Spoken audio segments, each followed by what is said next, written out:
तो आइए आज तेलंगाना में हम बात करेंगे मुस्लिम कब्रिस्तानों में तदफीन के मसाइल की। चंद दिन कबल एक मुस्लिम मैयत को शहर हैदराबाद के 6 कब्रिस्तानों में तदफीन की इजाज़त न देने की खबर को न्यूज़ 18 उर्दू ने नशर किया था, जिसके बाद वक्फ बोर्ड हरकत में आया। वक्फ बोर्ड ने मुस्लिम मैयत को शहर हैदराबाद के किसी भी कब्रिस्तान में तदफीन की इजाज़त दे दी है। इससे मुताल्लिक़ कल वक्फ बोर्ड के चेयरमैन मोहम्मद सलीम ने हेल्प डेस्क कायम करते हुए हेल्पलाइन नंबर भी जारी किया। न्यूज़ 18 उर्दू को मिली इतला के मुताबिक हेल्पलाइन नंबर ज़्यादातर मसरूफ़ बताया जा रहा है। क्या हेल्प डेस्क रियासत भर में तदफीन के मसाइल को हल करेगा या ज़िले की सतह पर भी इस तरह के हेल्प डेस्क और हेल्पलाइन नंबर के क़याम की ज़रूरत है? इस वाक़े के बाद मीडिया के सामने वक्फ बोर्ड चेयरमैन ने बहुत जज्बाती बातें की, लेकिन क्या अभी तक मुतवल्लियों और कब्रिस्तान कमेटियों को कोई तहरीरी अहकामात जारी किए गए हैं? इस पूरे मामले पर बातचीत के लिए हमारे साथ वक्फ बोर्ड के रुकन एडवोकेट अब्दुल वहीद और MBT लीडर अमजदुल्ला खान, इनके अलावा कांग्रेस के तर्जुमान तेलंगाना के शुजात अली सूफ़ी साहब को भी हम जोड़ेंगे। और इस वक्त हमारे साथ शुजात अली सूफ़ी साहब कांग्रेस तर्जुमान और अमजदुल्ला खान खालिद TDP लीडर हमारे साथ जुड़ चुके हैं। आप दोनों का खैर मकदम है।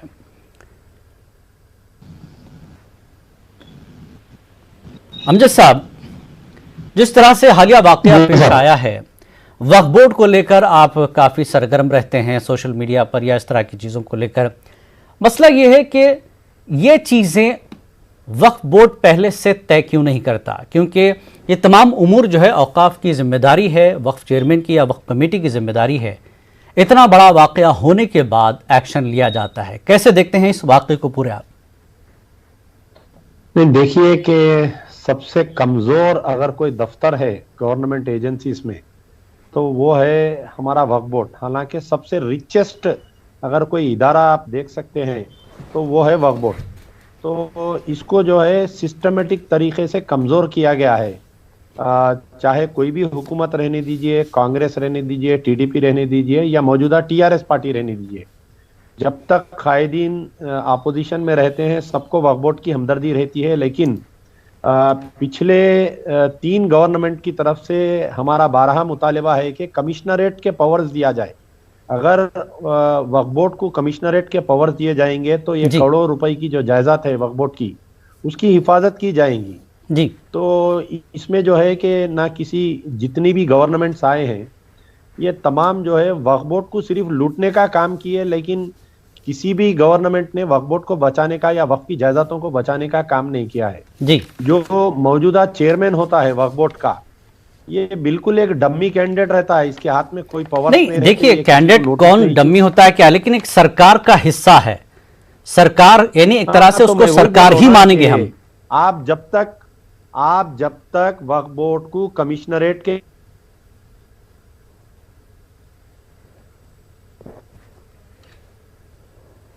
हमारे साथ एडवोकेट वहीदुद्दीन साहब भी जुड़ चुके हैं, वक्फ बोर्ड के मेंबर है। वही साहब, आपका भी इस्तकबाल है।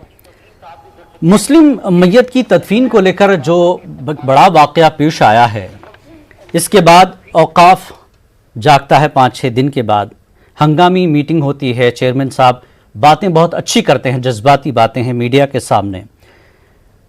ऐसे वाक़यात होने के बाद हम कार्रवाई करेंगे, पुलिस की मदद लेंगे, ये सारी चीज़ें होती हैं। अब सवाल यह है कि इस वाक़े के बाद क्या मीडिया के सामने सिर्फ ज़बानी बातें हुई या वाकई पहले से औकाफ में इस तरह का कोई तरीक़ेकार है जिस पर कार्रवाई हो, और ये अहकामात क्या तहरीरी तौर पर जारी हुए हैं कब्रिस्तान कमेटियों को? वहीद साहब।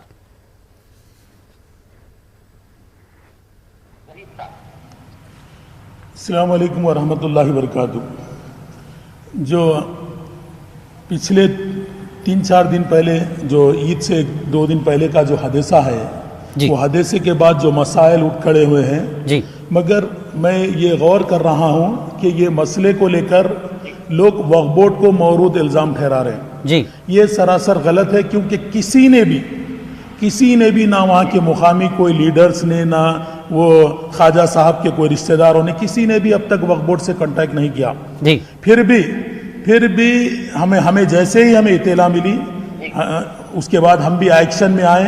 अल्लाह के फजल करम से इंक्वायरी पूरी उसमें कंप्लीट हो चुकी है और इसके बाद जो भी हमारा फर्दर एक्शन है, हम वो मुतवल्लियों पे जिन जिन खबरस्तानों को ये लोग गए उन पे हम ज़रूर एक्शन लेंगे जी। और जहाँ तक तेलंगाना रियासत के हमारे वक्फ बोर्ड के चेयरमैन मोहम्मद सलीम साहब ने जो ऐलानात किए, वो बिल्कुल साबिक़ा में भी उन्होंने खबरस्तान को फ्री करार दिया था जी। लेकिन बात शरायत इसमें यह है, हमें मंशा वक्फ को भी देखना ज़रूरी है। जो लोग वक्फ प्रॉपर्टी को वक्फ किए हैं, वो लोग अपने वक्फनामे में कुछ मंशा डिक्लेयर करे हैं, वो मंशे को देखना है। लेकिन इंशाल्लाह आपको ये बात साफ तौर पे बता दूं, तेलंगाना स्टेट वक्फ बोर्ड के डायरेक्ट मैनेजमेंट में जितने खबरस्तान हैं जी, शुरू से आखिर तक आज भी उसमें फ्री जारी है। आप देखिए बालापुर में भी कोविड के जितने मर्ज से लोग हलाक हो रहे हैं उनकी तदफीन फ्री जारी है। और वक्फ बोर्ड के डायरेक्ट मैनेजमेंट वही साहब, ये जो 6 कब्रिस्तान हैं, इन 6 कब्रिस्तानों में औकाफ के तहत आने वाले कौन से कब्रिस्तान है? आपकी जांच पूरी हो चुकी है, तो क्या अब तक पता है आपके पास, क्या जानकारी है? अब आपको मैं 6 तारीख के दिन हमारी वक्फ बोर्ड की मीटिंग है जी। 6 तारीख के दिन हमारी जितने हमारे डीएम यानी डायरेक्ट मैनेजमेंट में जितने खबरस्तान है, वो खबरस्तान की हम लिस्ट भी जारी करेंगे। वहां पर अब नहीं, पहले से भी एक कुकटपल्ली में एक खबरस्तान है, एक बालापुर में खबरस्तान है, यहाँ पर आज तक भी फ्री तदफीन जारी है।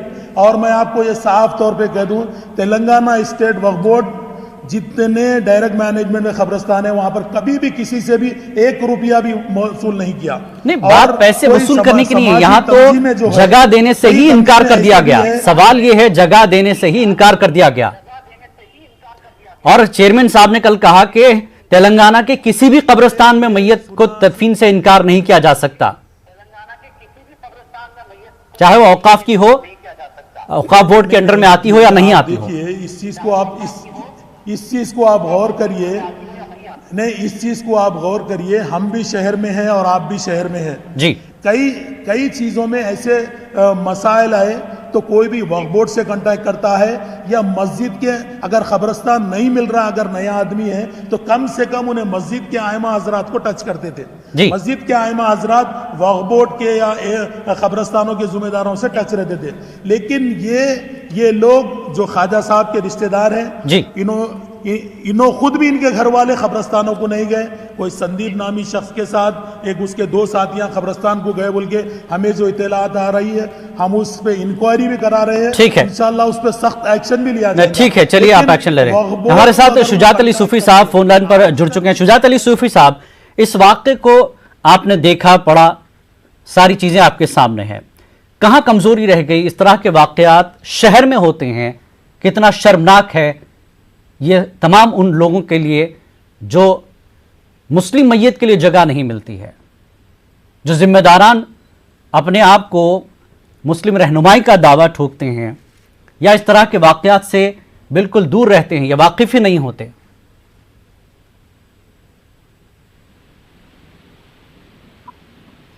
शुजात साहब।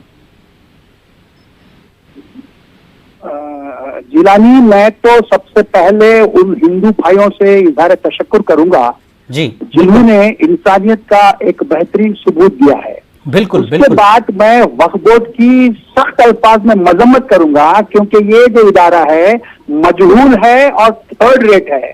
होना तो ये चाहिए कि 2 महीने 3 महीने में एक बार मुतवल्लियों से मीटिंग होनी चाहिए, इनकी इजलास होना चाहिए, तालमेल होना चाहिए, खबरस्तान में कितनी जगह है उस पर बहस होनी चाहिए, और मजीद खबरस्तान की जरूरत है तो जगह देने की बात होनी चाहिए।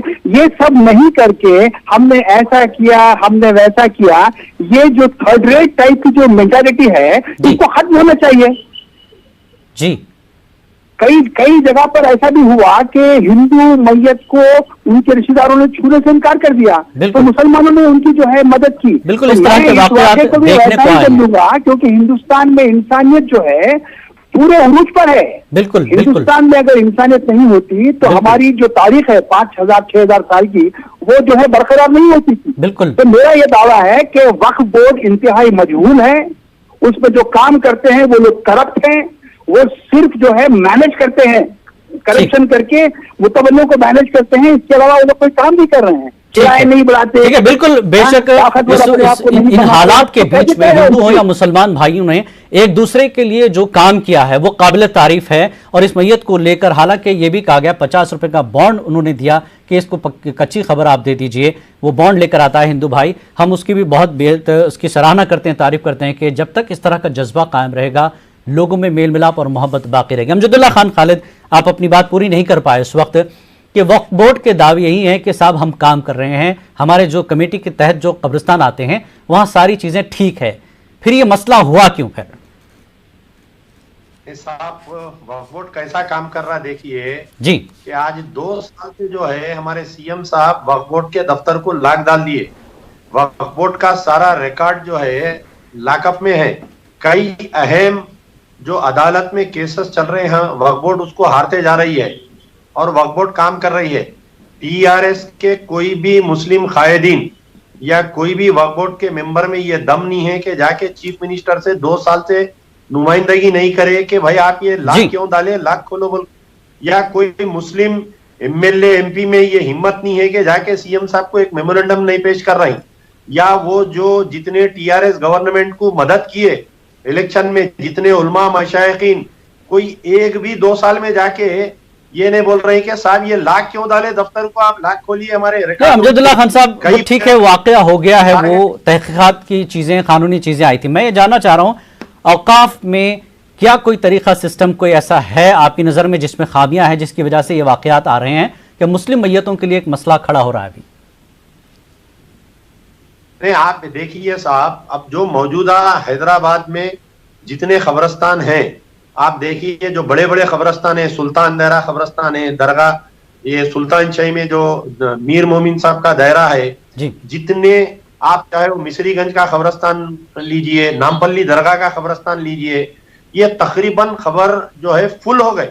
बहुत कम, मैं समझता हूँ एक 5%, 8% उतनी जगह खाली है जी। हुकूमत की तरफ से हमारे जो आप देखिए, आप मसाजिद बना रही, आप मदरसे बना रही, आप जो है हाउसिंग सोसाइटी के लिए जमीन दे रही। हुकूमत की तरफ से हर डिस्ट्रिक्ट में कम से कम एक 50 एकड़ हमारे को कब्रिस्तान के लिए नई जगह देना चाहिए जी। आबादी दिन पे दिन बढ़ते जा रही। आप बोल रहे हैं कि भाई मुतवल्ली हजरात यहाँ पर नहीं दिए, यकीनन बहुत शिकायत आ रही है, मुतवल्ली हजरात पैसे मांग रही, बिल्कुल कब्रिस्तान की जगह नहीं दे रही, पकाल दे रहे हैं। बिल्कुल वही साहब वक्फ बोर्ड में कब्रिस्तान कमेटियां जो रजिस्टर्ड हैं, जो मुतवल्लियां आपके तहत आते हैं, किस तरह की गाइडलाइंस है मुतवल्लियों के लिए? चेयरमैन साहब ने तो कहा कि मुतवल्ली सिर्फ निगरान कार है, निगरानी उसकी जिम्मेदारी है, वो इनकार नहीं कर सकता किसी मैयत को, ठीक है, लेकिन गाइडलाइंस क्या पहले से वक्फ बोर्ड में तय हैं जिसको मुतवल्ली नहीं मान रहे हैं? कमियां मुतवल्ली की तरफ से है या फिर वक्फ बोर्ड बदनाम हो रहा है? वही साहब, एक बात अभी जो मेरे दोस्त जो भी अपोजिशन की तरफ से बैठे हैं, मैं उन्हें एक बात कहूं, ये कब्रिस्तान में अगर ख्वाजा अमजदुल्ला खान खालिद हैं आपके साथ, इसके जिम्मेदार और शुजात अली सूफी साहब हैं, दोनों को आप बहुत अच्छे से जानते हैं। आप भी हाँ, नहीं, क्योंकि वक्फ बोर्ड को जो इल्जाम ठहरा रहे वो बिल्कुल गलत है। वक्फ बोर्ड के जो एम्प्लॉइज है कोई फरिश्ते नहीं है जो गायब का इल्म रख सके। कोई हमारे से कांटेक्ट करा तो हम उसको जरूर दिलाएंगे। हमारी नॉलेज में नहीं है सो बात हमारे इल्जाम ठहराना। आप वक्फ बोर्ड के कितने मुलाजिमीन हैं, कोई आवाज उठाया क्या?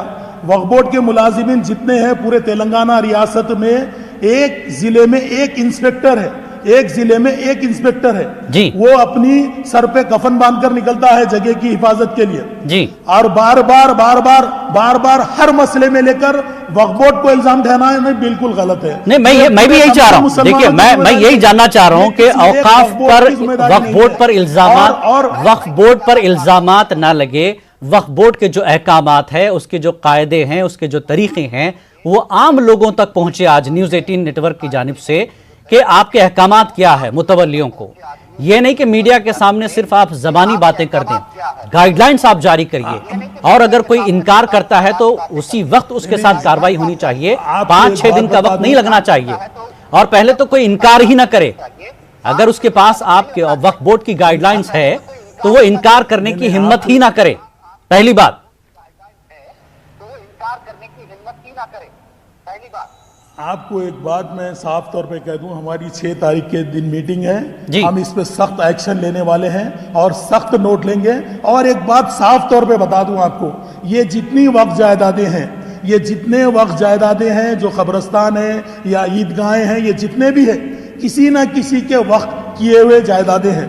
ये आसमान से आई हुई जायदादें नहीं है, और ये कोई ना कोई एक बुजुर्ग हस्ती इसको वक्त किया है, और उन्होंने एक वक्फनामा भी दिया है जिसको मंशा वक्त कहा जाता है। जी बिल्कुल, वो मंशा वक्त के तहत ही उसका काम होगा।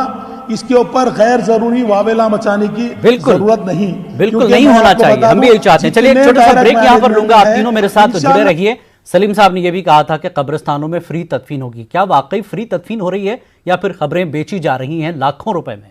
छोटे से ब्रेक के बाद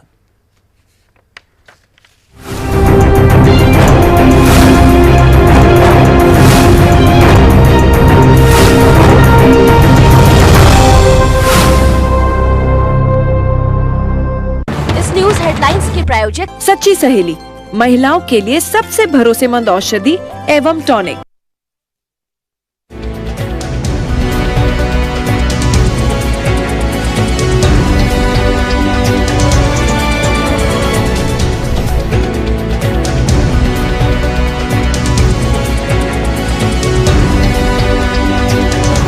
हेडलाइंस के प्रायोजक सच्ची सहेली, महिलाओं के लिए सबसे भरोसेमंद औषधि एवं tonic.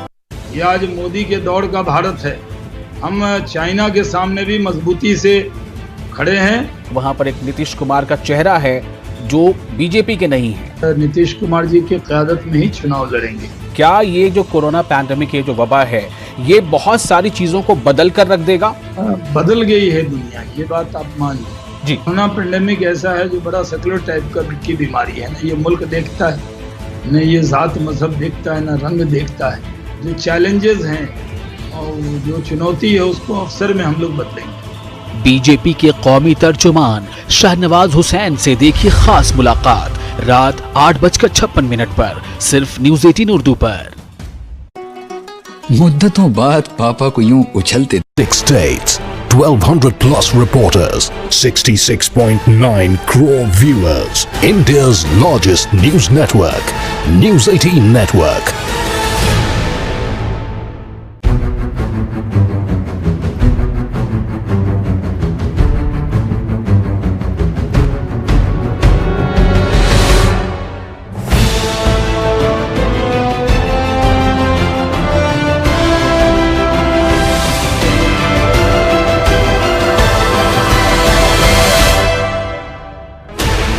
Sixteen channels, 15 languages, 26 states, 1200 plus reporters, 66.9 crore viewers. India's largest news network, News 18 Network.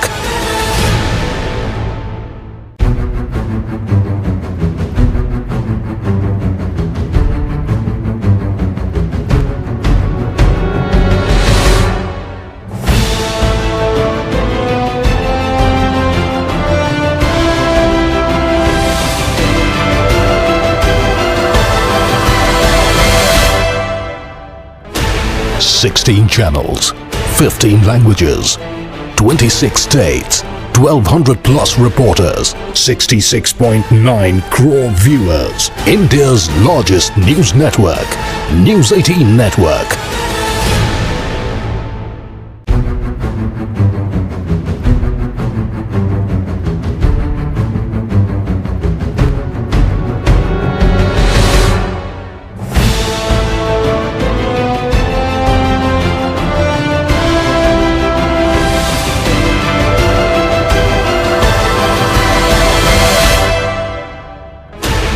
Sixteen channels, 15 languages, 26 states, 1200 plus reporters, 66.9 crore viewers. India's largest news network, News 18 Network.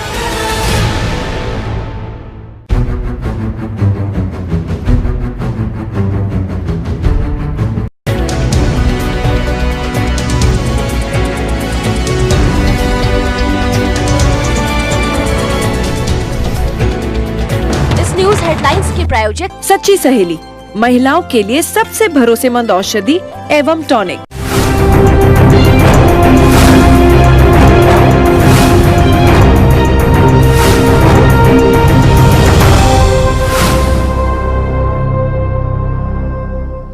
ग़ज़ात Telangana में आज हम बात कर रहे हैं मुस्लिम मैयत और कब्रिस्तान के मसाइल पर। तीन खास मेहमान शुजात अली सूफी साहब, अमजदुल्ला खान खालिद और वहीदुद्दीन एडवोकेट रुकन वक्फ बोर्ड हमारे साथ तीनों मेहमान जुड़े हुए हैं। सूफी साहब, क्या लगता है आपको कि औकाफ का जो सिस्टम है उसमें जो कमियां हैं, 6 तारीख को मीटिंग हो रही, वही साहब बता रहे हैं, किस तरह की चीज़ें होनी चाहिए ऐसे मसाइल दोबारा सामने पेश ना आए? क्या चीज़ें शामिल की जाएं औकाफ बोर्ड में और मुतवल्ली ख़तई इनकार न कर सके? सूफी साहब।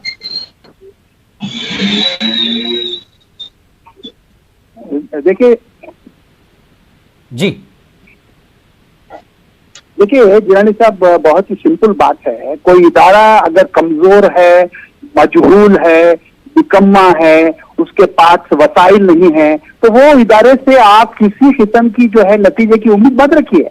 अभी वही साहब ने ये कहा कि हमारे पास कितने मुलाजिम हैं, हर डिस्ट्रिक्ट में एक इंस्पेक्टर है, तो वो खुद इस बात का सबूत है कि आप निकम्मे हैं।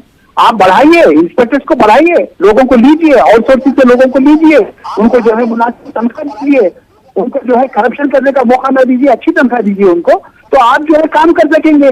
कारीनों के बगैर कोई इदारा कैसे काम कर सकता है, मुझे बताइए। अगर आप हेड रखेंगे, हाथ नहीं रखेंगे, पैर नहीं रखेंगे, तो कहां पर नतीजा आएगा? बिल्कुल नहीं आएगा। इनकी 6 तारीख को मीटिंग है, बल्कि हर महीना 6 मीटिंग भी हो जाए तो मुझे नहीं लगता ये कोई रिजल्ट आएगा इनके पास। ठीक है, अमजदुल्ला खान खालिद, आपको क्या लगता है वक्फ बोर्ड को मजबूत किया जाए? सिर्फ तनकीद नहीं होनी चाहिए वक्फ बोर्ड पर, वक्फ बोर्ड को मजबूत किया जाए। कुछ सजेशंस आपके जहन में हो कि इस तरह के मसाइल शहर में कम से कम ना हो? नहीं साहब, मैं आपको सबसे पहले तो ये न्यूज नेटवर्क 18 उर्दू को मैं शुक्रिया अदा करूंगा, मुबारकबाद दूंगा कि ये मसले को आप लोग ही सिर्फ और सिर्फ आप लोग ही मंजर आम पर लाए। मैं खुद उस मुकाम पर गंदमगुड़ा, बंदलागुड़ा, जागीर जब गया तो ये न्यूज नेटवर्क की न्यूज देख कर गया। अभी हमारे वहीद साहब बोल रहे थे कि जो ख्वाजा साहब मरे उनके कोई लोग हमारे कने अभी तक नहीं आए बोले जी। अरे भाई, आप जाना था वहां पर बहैसियत वक्फ बोर्ड रुकन, आपके चेयरमैन बहैसियत वक्फ बोर्ड चेयरमैन, जुमला 12 या 15 वक्फ बोर्ड के मेंबर है, एमएलए एमपी भी मेंबर है उसमें। नहीं, लेकिन अमजदुल्ला खान खालिद, चेयरमैन सलीम साहब का भी यही कहना, वही साहब भी यही कह रहे हैं कि हमको क्या ख्वाब पड़ेगा, हमको कोई इतला करे कम से कम, हम फौरी एक्शन लेते। नहीं, क्यों नहीं गए? वक्फ बोर्ड के कोई अराकीन या चेयरमैन, जब ये न्यूज नेटवर्क 18 उर्दू पे ये न्यूज आई थी, आप लोग देखे, क्यों नहीं गए? मैं पूछ रहा हूँ, आपकी जिम्मेदारी है जाके उनके अफराद खानदान से मिलना। आप उल्टा बोल रहे हैं कि उनके कोई अफराद खानदान आके हमसे नहीं मिले, ठीक है वही साहब नहीं करे बोल रहे हैं। वही साहब, एक वाकया ये जरूर हो गया है। मैं चाहता हूं कि औकाफ के कब्रिस्तान, उनकी कमेटियां, मुतवल्ली के अलावा जो निजी तौर पर देखते हैं कब्रिस्तान कमेटियां, मस्जिद कमेटियां, क्या वक्फ बोर्ड की कानूनी इतनी हैसियत है कि वो निजी कमेटियों के, कब्रिस्तान कमेटियों को भी अहकामात सादिर करे? कितनी कानूनी अहमियत होगी और कितना आप इस पर अमल कराएंगे वहीद साहब?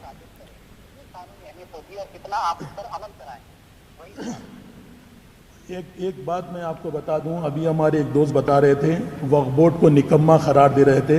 यही वक्फ बोर्ड को अगर वो निकम्मा समझते हैं तो 70 साल नहीं, अब देखिए आप पीछे मत जाइए, 50 साल ठीक है, जमात इख्तिदार पे थी और वक्फ बोर्ड ठीक है, वो चीजें रह गई, मेरे पास वक्त कम है। वक्फ बोर्ड आप लोगों की निगरानी में कितना मजबूत होगा, ये वाकयात दोहराए नहीं जाएंगे। कोई मुतवल्ली और कोई कब्रिस्तान कमेटी का शख्स पैसों का मुतालबा नहीं करेगा। कोई शख्स मुतालबा करता है तो कानूनी कार्रवाई की जाएगी, सलीम साहब ने कहा था। क्या इसको आप अमल करवाएंगे वही साहब? इंशाअल्लाह मैं एक बात आपको साफ तौर पे कह दूं, 6 तारीख के बाद हम ऐसे चीजें उनके ऊपर सख्त एक्शन लेंगे, मुतवल्लियों पे कसेंगे, ना सिर्फ कसेंगे बल्कि मीटिंग में जो हमारी प्रोसीडिंग पास होगी और जो गाइडलाइंस हम देंगे, ना सिर्फ ये गाइडलाइंस खाली वक्फ बोर्ड में जमा नहीं रहेंगी बल्कि हम एरिया पीएस को भी इसको देंगे और आवाम को ये बात राग़िब दिला देंगे। अगर किसी कब्रिस्तान में अगर जगह देने से इनकार किया गया तो एरिया पीएस में आप उसकी कंप्लेन दर्ज करवा सकते हैं। अगर आप नहीं करा मुफ्त तदफीन पैसों का मुतालबा भी बहुत बड़े पैमाने पर है, इसको लेकर भी क्या करेंगे? नासिर और हमारे चेयरमैन साहब ने कब्रिस्तानों को कायम करिए। हमारे चेयरमैन साहब ने हेल्प नंबर भी जारी किया है, वक्फ बोर्ड का नंबर है वो, आप उस पर भी कंप्लेंट दर्ज करा सकते हैं, या फिर हमारे नंबर भी आप ले सकते हैं, बोर्ड मेंबर्स का भी और चेयरमैन का भी। आपको एक बात बता दें, साफ तौर पर हम वक्फ बोर्ड के 1 रुपये के भी जिम्मेदार नहीं। हमने वक्फ बोर्ड से 1 रुपया भी 3 सालों में 1 रुपया भी तनख्वाह नहीं ली। अल्लाह को लेकिन आपके मुतवल्ली मुतालबा करते हैं, आपके मुतवल्ली पैसों का मुतालबा करते हैं और आपके चेयरमैन धमकी देते हैं, लेकिन ये मसला होगा कब हल? हमारा वक्त और हमारा टाइम दे रहे हैं, और उसके बावजूद भी अगर लोगों हेलो जी 6 तारीख के बाद हम उन लोगों पे कमर कसेंगे, और जितने हमारे डायरेक्ट मैनेजमेंट में है उसको तो पूरा साफ है रास्ता, और जहां पर मुतवल्ली है अगर वहां भी अगर वक्फनामे में कुछ लचक हो, ठीक है, हम 6 तारीख का इंतजार करेंगे। लास्ट कमेंट अमजदुल्लाह खान खालिद तजवीज देना चाह रहे हैं वक्फ बोर्ड को आप? इंशाल्लाह अमजदुल्लाह खान खालिद, आपकी तजवीज? मौजूदा हैदराबाद में और सराउंडिंग्स में जी, सराउंडिंग म्युनिसिपैलिटीज में जितने कब्रिस्तान है वो पूरे फुल हो गए, जगह नहीं है। आप समझो मेरी बात को, वक्फ की जायदाद जहां पर खुली है या गवर्नमेंट जहां लैंड है, गवर्नमेंट ग्रेवयार्ड्स के लिए जगह अलॉट करना, ये मसला सिर्फ मुस्लिम ग्रेवयार्ड का नहीं है, क्रिश्चियन ग्रेवयार्ड को भी जगह, क्रिश्चियन ग्रेवयार्ड में भी आप जाइए जगह नहीं है। बिल्कुल, हिंदू ठीक है, ये वक्फ बोर्ड मुस्लिम वक्फ बोर्ड का मामला है। अमजदुल्लाह खान खालिद 6 तारीख को आपके अपने सजेशन दे सकते हैं आप वक्फ बोर्ड को। सिर्फ तनकीदों के साथ काम नहीं होगा। हम उम्मीद करते हैं कि वक्फ बोर्ड जो है अपने काम बखूबी अंजाम देगा। शिकायती सेल बनाया गया है, हेल्प डेस्क बनाया गया है, लेकिन शुजात साहब ने एक सजेशन दिया है, वही साहब, एक डिस्ट्रिक्ट में एक इंस्पेक्टर, कहीं ना कहीं रिश्वत का मामला होता है या दबाव का मामला होता है या सियासी दबाव होता है, इस चीज को कैसे खत्म करेंगे? ये 70 सालों से ये कांग्रेस की रिवायत रही है, वो लोग ही ये चीजों को बना, आप बदल दीजिए एक अजला में एक इंस्पेक्टर को। वही साहब, आप इसको बदल दीजिए, आप बदल दीजिए, आप एक हिस्ट्री उठा के देख लीजिए वक्त। नहीं अब मैं आपको 1-2 बातें मेरे बोल रहा हूं, आप जरा गौर से सुनिए। हिंदू इंडोमेंट काम कर रहा है तो उसको तनख्वाह सरकारी खजाने में से आती है, लेकिन वक्फ बोर्ड काम कर रहा है तो ये वक्फ फंड जो वसूल किया जाता है, ये वक्फ फंड उन्हें दिया जाता है। ये रिवायत कांग्रेस कायम कर चुकी है।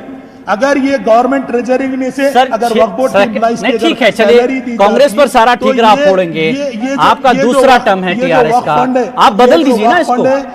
जो चीजें कांग्रेस की आपको गलत लगती है, इससे नुकसान पहुंच रहा है, तो आप बदल दीजिए। आप भी फिर उसी डगर पर चल रहे हैं, आप भी उसी डगर पर चल रहे हैं कांग्रेस की, तो फिर आप भी तो वही काम कर रहे हैं ना। आप भी उसी डगर पर चल रहे हैं कांग्रेस की, तो फिर आप भी तो वही काम कर रहे हैं ना। साहब, जो 70 सालों से रिवायत खाम हुई वो 1-8 साल में खत्म होने वाली नहीं है। सर 6 साल हो गए, दूसरा टर्म चल रहा है, फिर आप 1 साल की बात कर रहे हैं। मिलकर उसको झड़ाना है, हम सब मिलकर उसको झड़ाना है। बिल्कुल, हम सब मिलकर उसको। चलिए, हम भी उम्मीद करते हैं वक्फ बोर्ड मजबूत होगा, वक्फ बोर्ड की कुछ गाइडलाइंस होगी जो कब्रिस्तान और मस्जिद के मुतवल्लियों के लिए, कमेटियों के लिए तय की जाएगी, और उसके बाद कोई मुतवल्ली, कोई कमेटी इस चीज को इनकार नहीं करेगा, कानूनी कार्रवाई होगी, ये हम उम्मीद करते हैं। और तमाम का मैं शुक्रिया अदा करता हूं, वही साहब आपका भी, अमजदुल्लाह साहब आपका भी, और शुजात अली साहब आपका भी हमारे साथ इस मुद्दे पर जुड़ने के लिए। आदाब।